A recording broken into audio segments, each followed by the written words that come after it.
사무엘하 24장 10절에서 17절까지 말씀 제가 봉독해 올립니다. 본문이 좀 긴데요. 저희가 내용 전체를 이해하기 위해서 제가 봉독합니다. 다윗이 백성을 조사한 후에 그의 마음에 자책하고 다윗이 여호와께 아뢰되 내가 이 일을 행함으로 큰 죄를 범하였나이다. 여호와여 이제 간구하옵나니 종의 죄를 사하여 주옵소서. 내가 심히 미련하게 행하였나이다 하니라.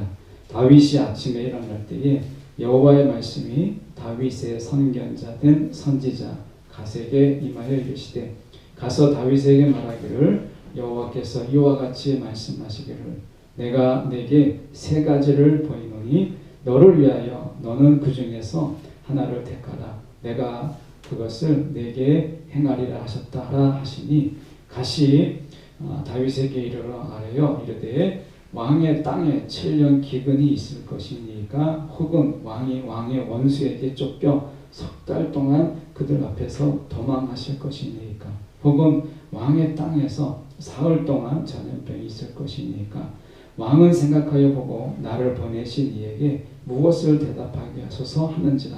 다윗이 갓에게 이르되 내가 고통 중에 있도다. 청하건대 여호와께서는 긍휼이 크시니 우리가 여호와의 손에 빠지고 내가 사람의 손에 빠지지 아니하기를 원하노라 하는지라. 이에 여호와께서 그 아침부터 정하신 때까지 전염병을 이스라엘에게 내리시니 단에서부터 부엘세바까지 백성의 죽은 자가 7만 명이라. 천사가 예루살렘을 향하여 그의 손을 들어 멸하려 하더니 여호와께서 이 재앙을 내리심을 뉘우치사 백성을 멸하는 천사에게 이르시되 족하다. 이제는 내 손을 거두라 하시니 여호와의 사자가 여부스 사람 아라우나의 타작마당 곁에 있는지라. 다윗이 백성을 치는 천사를 보고 곧 여호와께 아뢰어 이르되 나는 범죄하였고 악을 행하였거니와 이 양 무리는 무엇을 행하였나이까. 청하건대 주의 손으로 나와 내 아버지의 집을 치소서 하니라. 아멘. 오늘 이 말씀 가지고 하나님의 변심이라는 제목으로 함께 말씀을 나누기를 원합니다. 역대상 그러니까 사무엘 저희가 하를 보고 있는데 역대상 21장에서는 사단이 다윗을 부추기는 것으로 이렇게 나옵니다. 그래서 다윗을 부추겨서 인구조사를 이렇게 하게 해요. 그래서 다윗이 이것을 잘 버티면 좋은데 버티지 못하고 인구조사를 하잖아요. 근데 인구조사를 하는 게 왜 하나님 앞에서 죄가 되고 그게 범죄가 되는지는 성경에 나와 있지는 않아요. 그래서 아마 제가 이렇게 청년 때나 이렇게 그동안 설교를 이렇게 들었을 때는 이 부분에 대해서 다윗이 교만한 거다. 다윗의 교만을 이야기하기도 하고 그래서 다윗이 이게 죄를 진 거다 이렇게 이야기를 하거든요. 그런데 성경에 구체적으로 다윗의 교만이다 이렇게 얘기 나와 있지는 않아요. 그래서 이제 우리가 흔히 들을 수 있는 어떤 설교의 한 부분이긴 한데 실제로는 그 근거 구절이 없다라고 하는 거예요. 그러면 왜 인구조사를 하게 했느냐라고 하는 거죠. 두 가지 목적이에요. 당시에 이스라엘만 그렇게 한 게 아니고 다른 나라가 다 그렇게 했어요. 대부분의 경우 이스라엘도 그렇지만 다른 나라가 어떻게 하더라, 다른 사람이 어떻게 하더라 이런 것 때문에 요구하는 경우가 있죠. 그게 대표적으로 이스라엘에게 왕을 세울 때 그렇게 했어요. 그러니까 사사기 시대 때 하나님이 위기 가운데 있을 때 어떤 하나님이 사람들을 세워서 그 위기 가운데 건지게 하잖아요. 미디안 족속에는 우리가 기드온 족속 이런 것처럼 어떻게 보면 이제 기드온이 미디안 족속의 억압을 받을 때 이스라엘이 기드온이 사사로 나타나서 이제 그 일을 한다든지 삼손도 사사잖아요. 삼손의 사사 이런 일들이 일어나게 되는데 그런데 이제 사람들이 왕을 요구하는 거예요. 근데 왕을 요구하는 그 근거가 뭐냐? 다른 나라가 다 그렇게 하더라 이거였죠. 하나님이 거절하셨죠. 왜냐하면 다른 나라는 왕이 있지만 나는 이스라엘 왕이다. 하나님 이스라엘 왕이다. 이렇게 얘기하니까 사람들이 다른 나라가 하는 것처럼 나에게도 왕을 주세요. 우리에게도 이렇게 요구를 합니다. 하나님이 그러면 이렇게 이야기하죠. 왕을 주긴 주되 그 왕들이 너희들의 세금도 걷고 그리고 자녀들의 징집해서 군대로 또 너희들을 강제 노역도 시키게 되고 이런 일들이 있는데 너희가 그래도 왕을 세우겠느냐 해서 왕을 달라고 요구를 합니다. 그리고 하나님이 왕을 주신 것이죠. 이스라엘에게 있어서 다윗이 인구조사를 할 때 하나님이 이걸 싫어하셨어요. 인구조사하는 것을. 인구조사한 이유 두 가지거든요. 하나는 세금 때문에 그래요. 그리고 하나는 군사 때문에 그렇습니다. 9절에 보면 이 본문에 시작하는 9절에 보면 요압이 군대 장관이죠.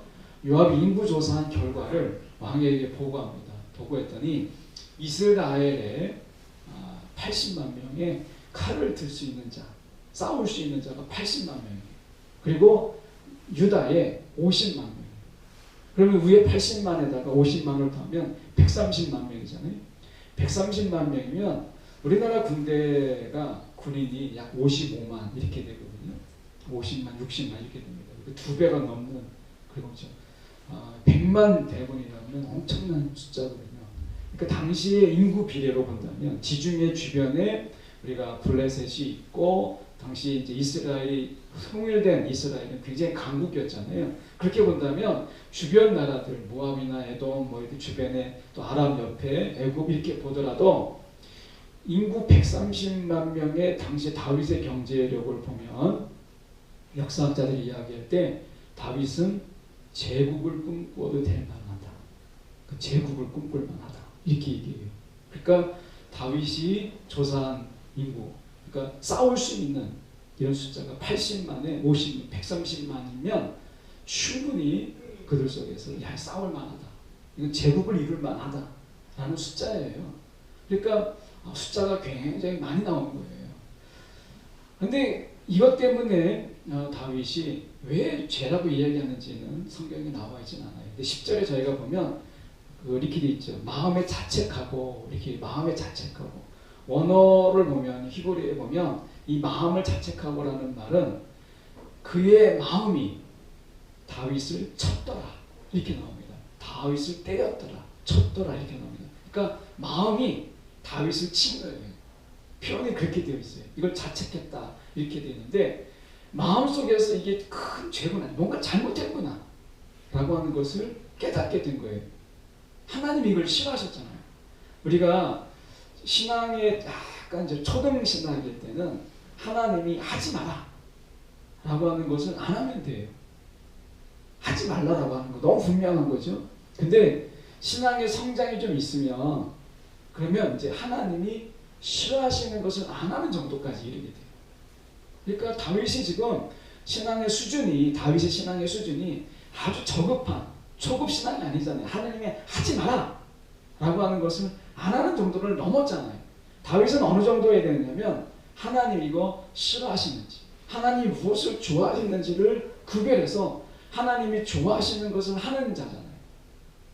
근데 다윗이 이거 인구조사하는 것을 하나님이 싫어하셨어요. 그런데 다윗은 이걸 한 거예요. 그래서 하나님이 그 하나님이 싫어하시는 것을 하는 것 자에게 책임을 물으세요. 하나님. 지금 우리도 마찬가지입니다.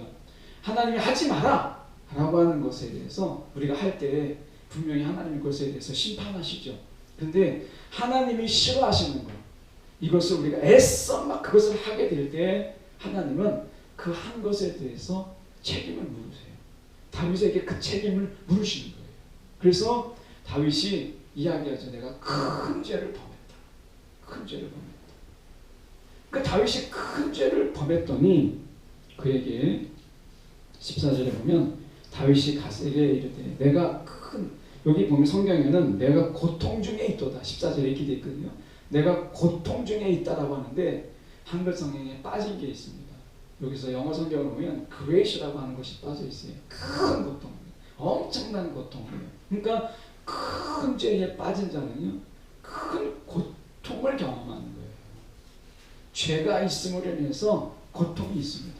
그래서 다윗도 큰 죄를 범했더니 자기가 큰 고통 중에 있다라고 이야기하는 거예요. 이건 같이 가요. 그래서 죄가 있는 인생에는 고통이 있어요. 죄가 있는 곳에는 고통도 있고 아픔도 있고 그런 거예요.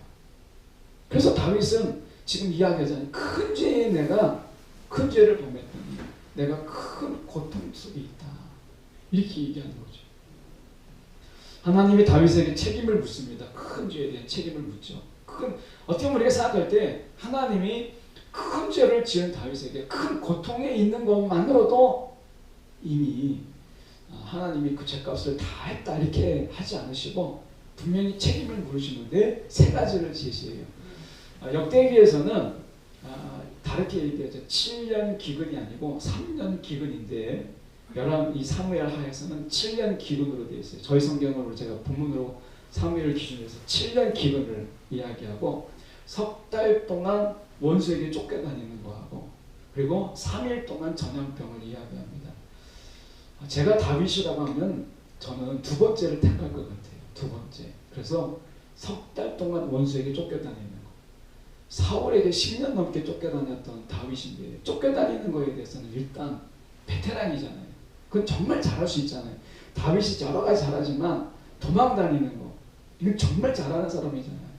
10년 넘게 도망다녔는데 석 달 못 도망다니겠어요? 제가 다윗이라면 전 이걸 택했을 것 같아요. 근데 다윗은 이걸 택하지 않았어요.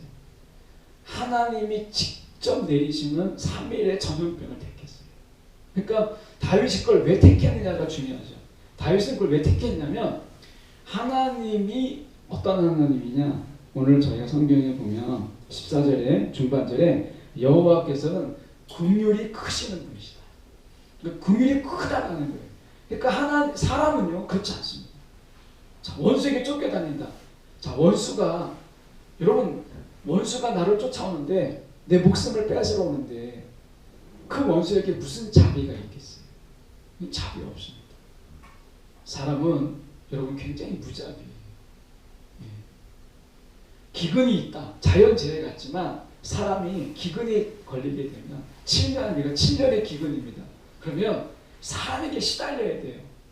사람이 원망하고 불평하는데 여러분 사람들이 막 욕하고 원망할 때 보십시오. 거기에 자비가 있습니까? 없어요. 무자비합니다. 내가 지금 사건, 사고 기록들을 보십시오. 사람을 죽이는데요. 옛날에 목을 조르거나 아니면은 칼로 찌르거나 이건 정말 양반이에요. 지금은 망치로 사람을 내리치는 이런 거 얼마나 많습니까? 사람을 죽이는 정도가 너무 잔인한 거예요. 그래서 이 세상이 정말 영화 같은 세상이에요. 이제 영화가 잔인하지 않을 정도로 너무나 현실이 더 잔인한 이런 무자비한 세상인 거예요. 그래서 다윗이 사람에게 시달리고 기근이 있을 때 얼마나 사람이 시달리겠어요. 왕이 도대체 뭐하고 있느냐부터 시작해서 왕을 욕하지 않겠어요? 우리가 자연재해가 일어나고 뭔가 이 나라가 흉흉하게 되면 왕을 욕하잖아요. 그러니까 사람에게 시달리는 거예요. 사람에게. 이게 엄청나게 시달리는 게 무서운 거거든요. 사람에게 시달리죠. 더군다나 사람에게 원수에게 쫓겨다녀요. 그 원수가 쫓아다니는 얼마나 무자비하겠습니까? 근데 하나님은 그렇지 않는 거예요. 하나님의 긍휼. 근데 긍휼도 그냥 긍휼이 아니라 큰 긍휼이라고 이야기를 해요. 성경에서 이 긍휼이라는 말은요 같이 쓰는 말이 있어요. 자국이라는 말과 같이 써요. 좀 이상하죠? 하나님의 긍휼이 뭐냐? 이 긍휼이라는 말이 참 어렵잖아요. 자비라고 하는 말로 번역이 되고 영어로는 mercy라고 하는 단어로 번역이 되는데 딱 와닿지가 않아요. 그러면 이 말을 우리가 딱 이해하려면 우리가 자궁이라는 말과 굉장히 이 하나님의 긍휼이라는 단어가 이 히브리서에서는 같이 많이 쓰여요. 그 대표적인 게 우리가 이사야 49장 15절에 보면 이 말이 나옵니다. 이사야 49장 15절에 보면 어머니가 어찌 제 젖먹이를 잊겠으며 제 태에서 낳은 아들을 어찌 긍휼히 여기지 않겠느냐. 비록 어머니가 자식을 잊는다 하여도 나는 절대로 너를 잊지 않겠다. 이렇게 얘기합니다. 그러면 자궁이라는 말이 없잖아요. 그런데 성경에서 이 히브리에서는요 태라는 말과 자궁이라는 말이 같이 쓰여요. 그러니까 번역이 이렇게 됩니다. 제 자궁에서 낳은 아들을 어찌 긍휼히 여기지 않게 이렇게 얘기해요. 그러니까 우리가 생각해 보세요. 이제 아이를 갖게 됐다. 그러면 어떻게 되죠? 모든 게 다 아이 위주가 돼요. 그래서 먹는 거, 하다못해 생각하는 거, 넘어질 때도 태중인 아이가 더 중요한 거죠. 그러니까 이 긍휼이라는 말이 뭐냐? 얘기하면 어미의 심정이에요. 어미의 마음인 거예요. 이게 긍휼인 거예요. 긍휼. 이 긍휼의 마음을 시편에서 또다시 이렇게 표현합니다. 시편 103편 9절과 10절의 말씀에 보면 두고두고 꾸짖지 않으시며 노를 끝없이 품지 않으신다. 그리고 10절에 보면 우리 죄를 지은 그대로 갚지 않으시고 우리 잘못을 저지른 그대로 갚지 않으신다. 이게 어미의 마음이잖아요. 그러니까 어머니의 마음은 우리가 죄를 지은 대로 그대로 갚지 않았어요. 때로는 거짓말도 속아주는 거지. 죄 지은 거에 대해서 기억하지 않으시고. 그리고 어떻게 해요? 내가 한 것보다 내가 해주지 못한 것을 더 많이 생각하는 거죠. 내가 못 먹어도 먹일 수 있다면, 내가 입지 못해도 입힐 수 있다면, 이게 이제 어미의 심정이잖아요. 이게 긍휼인 거예요. 그래서 히브리어에서는 자궁이라는 말과 자궁을 긍휼로 표현하는 거예요. 이게 엄마의 심정이에요. 아버지는 그렇지 않죠. 아버지는 때때로 엄하게도 하죠. 근데 엄마는 어떻게 해요? 그렇죠.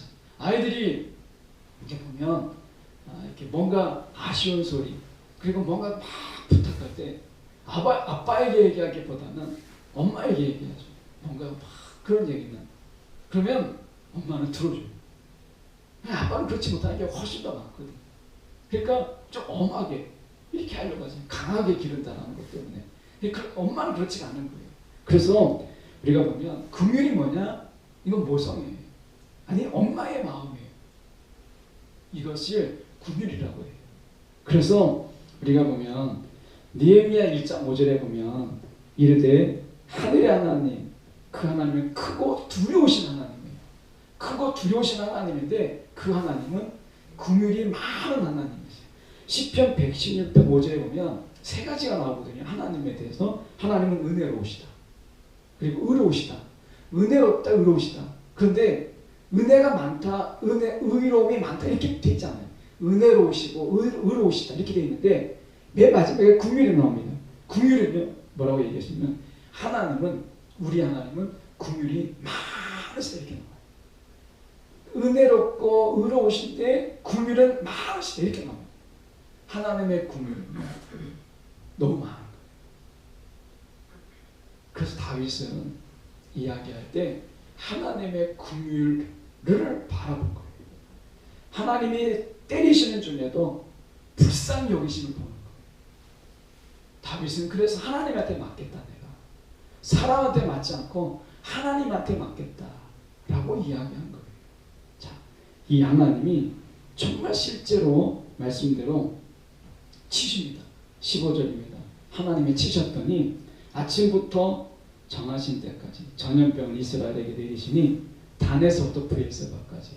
이것은 우리가 할라에서 백두까지 이런 비슷한 말이에요. 단에서 브엘세바, 할라에서 백두까지 온 나라를 쳤더니 이 전염병으로 7만 명이나 죽었어요. 우리가 지금 코로나19로 인해서 죽은 게 1000명이 좀 넘게, 그리고 전 세계에서 200만 명이 넘게 이제 죽었잖아요. 코로나로만. 그런데 정말 많이 죽은 거죠. 많이 돌아가셨어요. 근데 여기 7만 명이에요.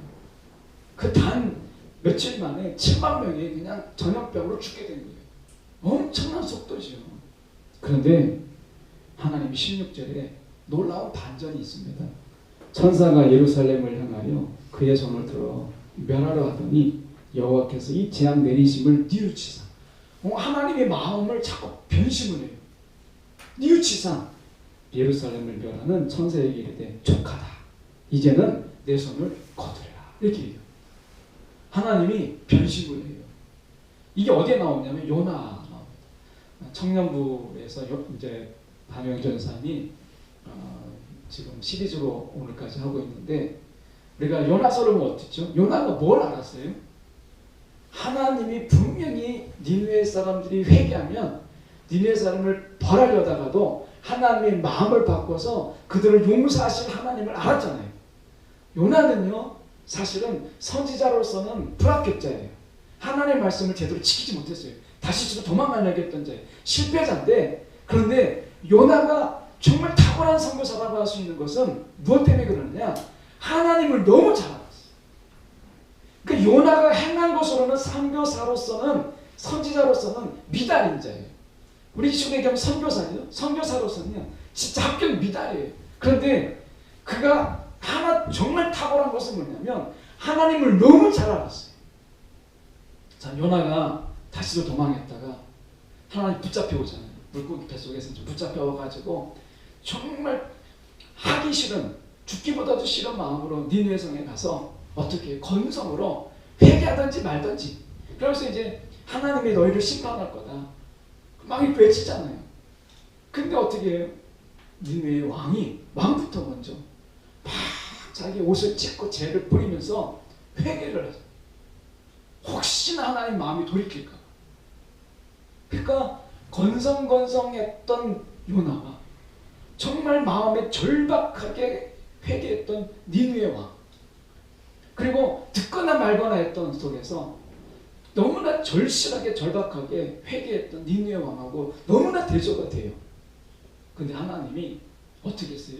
역시나 요나가 생각했던 그대로 니느웨를 용서하시죠.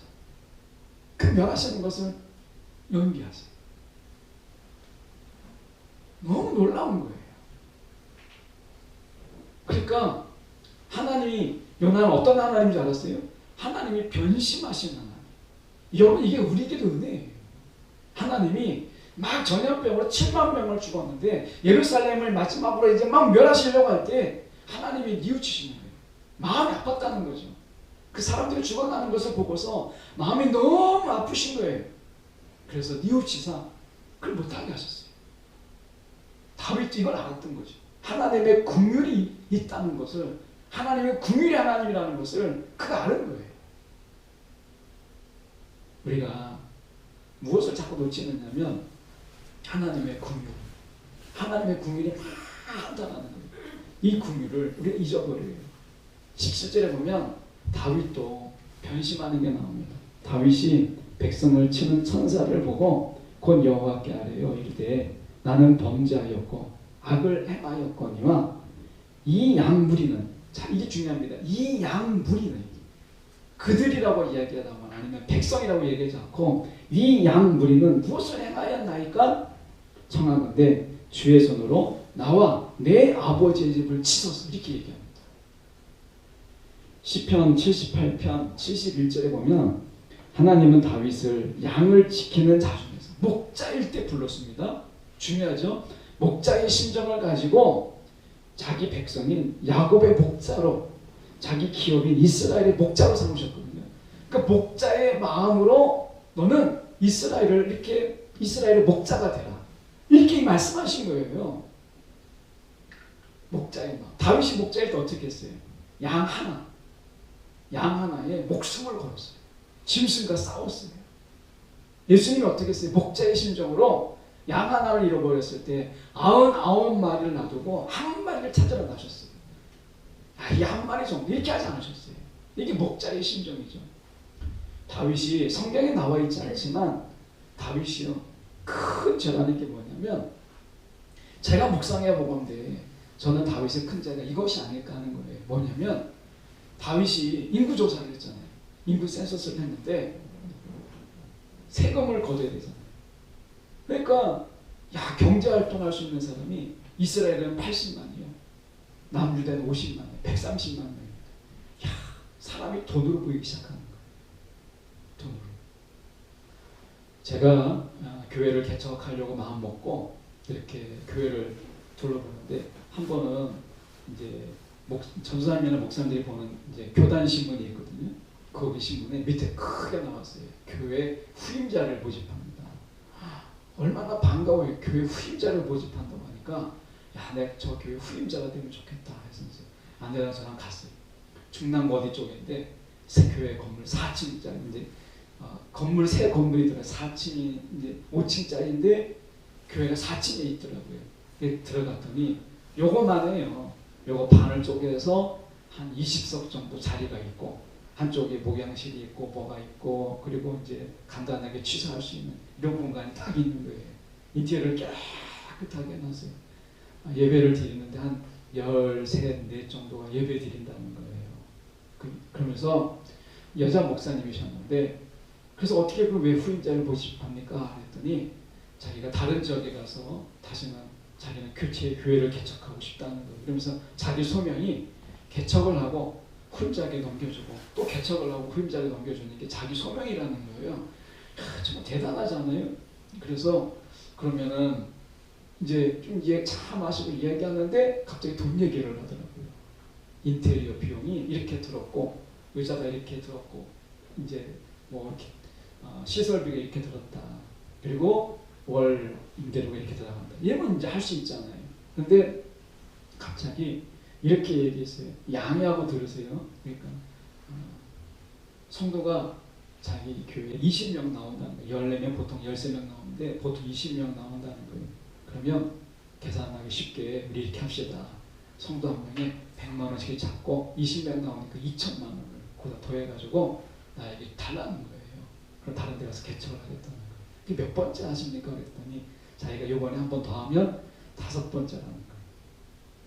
그러니까 이분은 뭐 하는 거냐면 교회를 개척했다가 한 10명 정도 나오면 한 명당 두당 100만 원씩 받고 또는 150만 원 받고 넘기는 거예요. 그 교회 장사하는 거예요. 그게 교회 후임자 모집이었어요. 제가 그 얘기를 듣고 듣도 보도 못한 이야기를 들은 거죠. 한 명당 100만 원이에요. 그때 100만 원이니까 지금 물가도 올라가겠으니까 두당 200만 원인지 몰라요. 그렇게 하는 거예요. 너무 놀란 거예요. 다윗이 인구조사를 했어요. 그러면 뭘로 보였어요? 돈으로 보이기 시작했죠. 세금을 거둘 사람입니까? 사람이 돈으로 보이는 거예요. 그리고 사람이 숫자로 보이기 시작하는 거예요. 야, 130만 이렇게 되는 거죠. 근데 성경에 보면 하나님께서 하나님 우리를 이야기할 때 내 이름을 안다. 이름을 안다. 이름을 안다는 이야기는 뭐예요? 숫자가 아니다라는 거예요. 요즘 TV 속에서 우리가 볼 때 여러분 그 프로 보신지 모르겠지만 Sing Again이라는 프로가 있습니다. 요새 경연 프로가 워낙 많으니까 이제 다 질려서 저도 잘 안 보입니다만은 Sing Again은 좀 달라요. 번호를 달고 옵니다. 무명의 가수들이 번호를 달고 오는데 나중에 떨어지거나 이제 이렇게 자기가 밝힐 이름을 이제 떼고 밝히는데 탑 10이 이제 결정이 됐어요. 10명이 마지막에 71명인가를 지원해가지고 10명이 이제 최종 결정이 났을 때 명명식이라는 걸 했어요. 처음 다른 프로가 없는 거라 명명식을 하는 이름 자기 번호표를 떼고 나는 가수 누구누구입니다. 이렇게 이름을 밝히는 거예요. 근데 정말 감동이 됐어요. 자기 이름을 드러낼 수 있다는 거. 가수로서 무명 가수인데 자기 이름을 이야기하는 거예요. 자기 이름을 이야기한다라는 건 난 이런 사람입니다. 난 이런 노래를 부르는 사람입니다. 이 얘기를 하는 거죠. 제작의 의도가 어떤지 모르지만 어쨌든 그 가수들을 이렇게 이제 소개하면서 그들이 오디션은 아니에요. 그냥 방구석 오디션이라고 해서 인터넷상에만 보여주는 건데 그들이 즐겨 부르는 노래들을 잠깐 보여주더라고요. 이름을 밝히면서 그들이 부르는 노래, 저 사람은 이런 노래를 주로 부르는 사람이구나. 하나님이 우리 이름을 안다라고 하는 게 뭐겠어요? 우리의 성격, 우리의 성질, 우리의 또 어떤 됨됨이, 우리의 사고, 생각들 이런 것을 다 아신다는 거예요. 옛날에 학교 가면 어떻게 했죠? 우리가 저희 때만 해도 학교 가면 영어 시간, 수학 시간 되면 오늘 이제 31일이잖아요. 그러면 1번, 11번, 21번, 30번 다 나와. 앞에 나와서 이제 번호 때문에 막 수학 문제 풀기도 하고 영어 외워야 되는 거예요. 날짜 되면 쫄아요. 그날 1일이 되면 제가 만약에 21번이다. 그러면 언젠가 한 번은 수학 아니면 영어 아니면 하다못해 음악에 걸리는 거예요. 왜냐면 1번, 11번, 21번에 걸리거든요. 숫자에 걸리는 거예요. 늘 불안한 거예요. 그 날짜가 되면. 근데 하나님은 이름을 부르시죠. 너 이름을 안다. 우리의 모든 것을 아신다. 라고 하는 거예요. 다윗이 왜 큰 죄라고 얘기했느냐. 사람이요? 돈으로 보는 겁니다. 목회가 그런 위험성이 참 많더라고요. 사단이 꼬드겼거든요. 인구조사라고. 근데 부추긴 거죠. 근데 우리가 제가 사꾼과 목사의 차이를 가만히 목회하다 보니까 이게 별거 아닌 거예요. 이 사꾼은요, 돈으로 보이는 거예요. 야, 저분은 얼마짜리, 저분은 얼마짜리, 돈으로 보이는 거예요. 이때부터 망가지기 시작해요. 숫자로 보이기 시작합니다. 그래서 숫자로 보이는 거예요. 그러니까 몇 명, 이게 별 가치가 없는 거예요. 숫자로 보이는 거예요. 그러면 영락 없어요. 목회가 그다음부터 편집돼요. 그러니까 사꾼과 목자의 차이가 그거예요. 지금 다윗이 큰 죄라고 한 것이 뭐예요? 하나님의 백성, 양이잖아요. 양.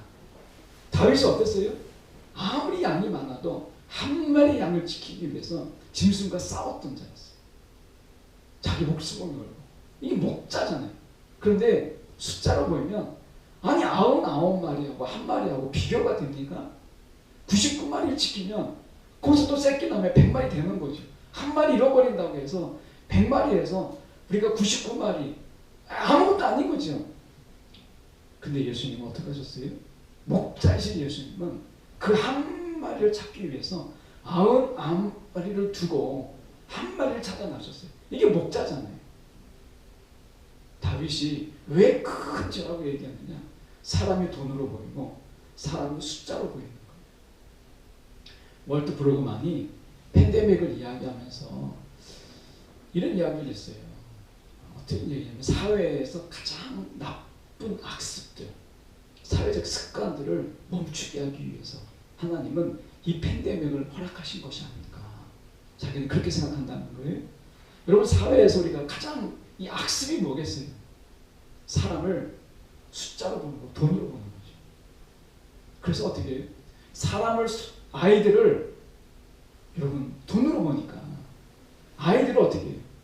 바늘로 찌르고 애들을 때리는 거잖아요. 유치원에서. 여러분, 그게 돈으로 보이거나 숫자로 보이니까 아이를 아이로 보면 그렇게 어떻게 할 수 있겠습니까? 아이를 자녀로 보면 그렇게 못하죠. 대출에 담긴 채 아이를 버려요. 돈이 안 된다는 거거든요. 생명이 아니고 돈이에요.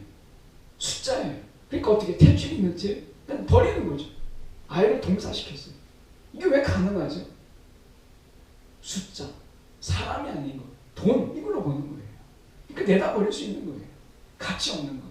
돈이 안 되는 것은 죄다 버리잖아요. 우리가 쓰레기 버리듯 어떻게 돈이 안 되는 건 버리는 거예요. 돈 되는 건 가지고 있죠. 무거워도. 여러분, 금덩어리가 무겁다고 버리는 사람 보셨습니까? 여러분, 무거워도요, 금덩어리가 돈이 되면 가지고 있는 게 사람이잖아요. 그런데 돈 안 되면요, 내다 버려요. 이게 사회적 폐단이잖아요. 이 악습 아니겠어요? 여러분, 지금 계량화된 사회예요. 사람도 사람으로 보지 않고 돈으로 보고 숫자로 보고 이런 사회잖아요. 이름을 부르지 않습니다. 여러분, 우리가 가만히 보면 이 세상을 살아갈 때도 이름만 아는 것 같아요. 이름만. 그 사람을 모르고 이름만 알아요. 이것도 역시요, 사회적인 학습이에요. 다윗이 왜 인구 조사를 하고 그가 큰 죄라고 이야기했는가 라고 했을 때, 제가 생각할 때 다윗은 이제 사람들을 볼 때 하나님이 그 마음의 중심을 보니까 마음에서 이제 그가 마음이 그를 쳤다라고 얘기하잖아요. 무엇을 깨닫게 된 거예요? 숫자로 보는 거죠. 돈으로 보는 거예요. 월터 브루그만이 그런 이야기를 했어요.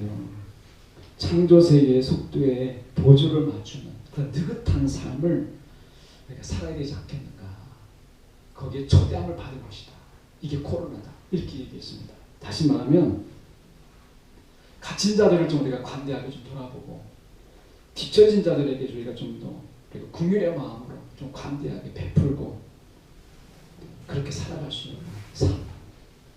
그래서 우리가 좀 뒤처졌다고 막 무시하는 게 아니라 좀 우리가 관대하게 좀 베풀고 좀 도와주고 이끌어주고, 갇힌 자에게 찾아가서 우리가 좀 더 관대하게 대하고, 이런 어떤 긍휼의 마음, 사람을 사람으로 보고 사람을 영혼으로 볼 수 있는 이런 마음을 우리가 팬데믹을 통해서 질병 속에서 하나님이 베푸신 긍휼이라는 게 있잖아요.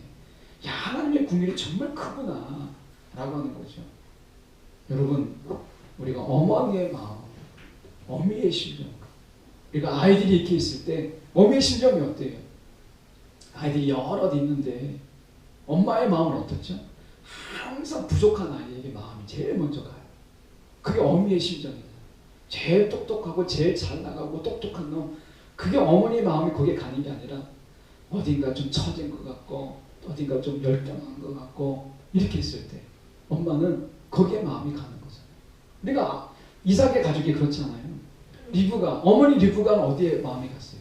늘 처진 것 같고 씩씩하지 못한 야곱에게 마음이 가죠. 이게 어미의 마음이거든요. 아버지의 마음은 어디 갔어요? 이삭에게 갔어요. 이삭은 에서에게 갔죠, 마음이. 근데 리브가는 엄마의 마음이 어디로 갔어요? 야곱에게 갔어요. 이게 늘 엄마의 마음, 이게 긍휼인 거예요. 긍휼. 우리가 이 팬데믹을 통해서, 코로나19를 통해서 우리가 사회 속에서 막 앞서가는 사람들 쫓아가려고 막 바지런하게 앞서가게 막 쫓아가다 보니까 뒤처진 사람들, 남겨진 사람들, 이런 사람들에 대한 배려도 없이 막, 그래서 뒤처진 자는 막 멸시하고 막 돌아보지도 않고 이런 거죠. 여러분, 우리가 무엇을 놓치고 있는가 라고 하는 거예요. 사람이 돈으로 보이고 숫자로 보이기 시작하는 한, 여러분, 그 사회 또 그 공동체는요, 그 순간부터 위기예요. 그렇지 않겠습니까? 저와 여러분이 우리가 이 다윗이라고 하는 속에서 하나님은 이 전염병을 앞에 내세웠지만 그러나 그 마지막에는 하나님의 긍휼로 채우시는 것을 보잖아요.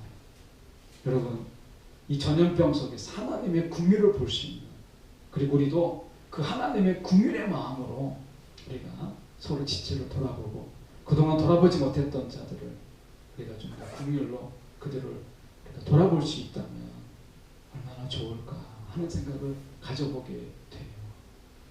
오늘 우리가 놓치고 있는 하나님의 마음, 다윗도 잃어버렸잖아요. 오늘 다시 한번 목자의 심정, 그 심정으로 하나, 그 어린 양 하나를 다른 어떤 것보다도 귀하게 여기는 이 마음으로 살아갈 수 있을 때 하나님은 얼마나 기뻐하실까 하는 생각을 함께 나눠봅니다. 기도하겠습니다. 사랑이 많으신 하나님 아버지, 시간에 기도합니다. 오늘도 우리 가운데 주님 함께하사 우리가 잃어버리고 있는 것, 또 우리가 놓치고 있는 부분이 무엇이었는지, 이 사회적인 계량화된 사회 속에서 사람도 돈으로 보고 사람도 숫자로 보는 이 세상 속에서 사람을 사람으로 보고 사람을 영혼으로 볼 수 있는 주님의 마음 우리 가운데 주시옵소서. 살아계신 예수 그리스도를 받들어 기도드렸나이다. 아멘.